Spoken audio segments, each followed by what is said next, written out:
দেশের মানুষ দেখেছে আমি আর জামির ভোট কি হয় সেটা, এবং এদেশের মানুষ 90% বেশি মানুষ সেই নির্বাচন প্রত্যাখ্যান করেছে।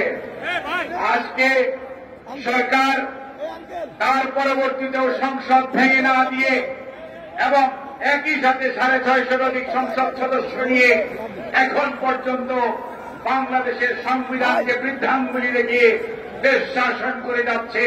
বলছে জনগণ তাদের পক্ষে আছে, ভোট দিয়েছে, কিন্তু তারা সবসময় চেয়ে থাকে কে তাদেরকে অভিনন্দন জানালো, কে তাদেরকে চিঠি দিল, এবং সেইটি তারা ফলাও করে প্রচার করে। জনগণের আস্থা না থাকার কারণে, সমর্থন না থাকার কারণে শুধুমাত্র রাষ্ট্রযন্ত্রকে ব্যবহার করে আজকে তারা ক্ষমতাসীন, এবং সেই জন্যই আজকে দ্রব্যমূল্যের ঊর্ধ্বগতিতে দেশের মানুষ যখন দিশেহারা, তখন তারা কোন ধরনের তাদের বোধোদয় নাই। আজকে যখন দেশের অর্থনৈতিক ধোকলা হয়ে যাচ্ছে, তখন তাদের কোনো বোধোদয় নাই। আর অন্যদিকে গণতন্ত্রের নেত্রী আমাদের মা, 3বারের সাবেক প্রধানমন্ত্রী বেগম খালেদা জিয়া আজকে মিথ্যা মামলায় গৃহবন্দী অবস্থায় আছেন। সেই সাথে আমাদের ভারপ্রাপ্ত চেয়ারম্যান জনাব তারেক রহমান একের পর এক মামলা সাজা নিয়ে আজকে বিদেশে যা পুনঃ অবস্থান করতে হচ্ছে।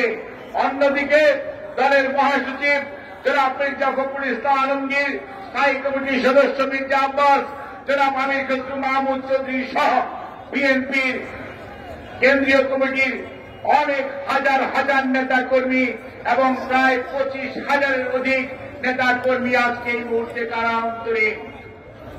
শুধুমাত্র একটি কথা রাজ্জাক সাহেব ফাঁস করে দিয়েছেন, কারণ তারা বন্দী করেছে। তারা জানে বিএনপির নেতা কর্মীদেরকে যদি আবদ্ধ করে রাখা না যায়, তাহলে নির্বাচনটি তারা করতে পারবে না। বিএনপি তো বলেছিল নির্বাচনে বর্জনের ডাক দিয়েছিল, বিএনপি নির্বাচন প্রতিহত করার ডাক দেয় নাই। বিএনপির প্রতি, জনাব তারেক রহমানের প্রতি এবং এই বাংলাদেশের আওয়ামী লীগ ছাড়া সকল রাজনৈতিক দল ঐক্যবদ্ধ।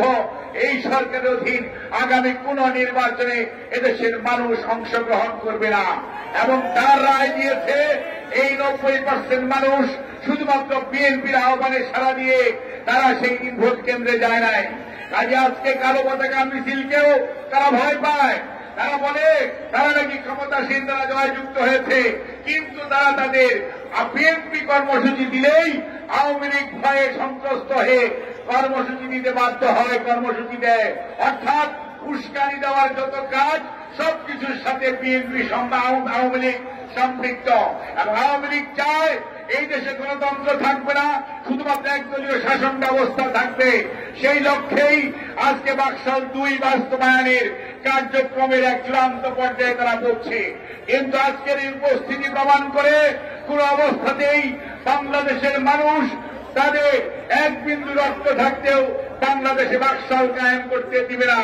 কাজে আজকে নেতা কর্মীরা যেমন ঐক্যবদ্ধ, দেশের মানুষ ঐক্যবদ্ধ, আমরা উদাত্ত আহ্বান জানাবো দ্রব্যমূল্যের ঊর্ধ্বগতি এবং আজকে জীবন জীবিকার যে দুরবস্থা, এই অবস্থায় দেশকে মুক্ত করতে হলে, দেশের সার্বভৌমত্ব রক্ষা করতে হলে আজকে দেশের সকল মানুষকে ঐক্যবদ্ধভাবে রাজপথে নেমে আসতে হবে।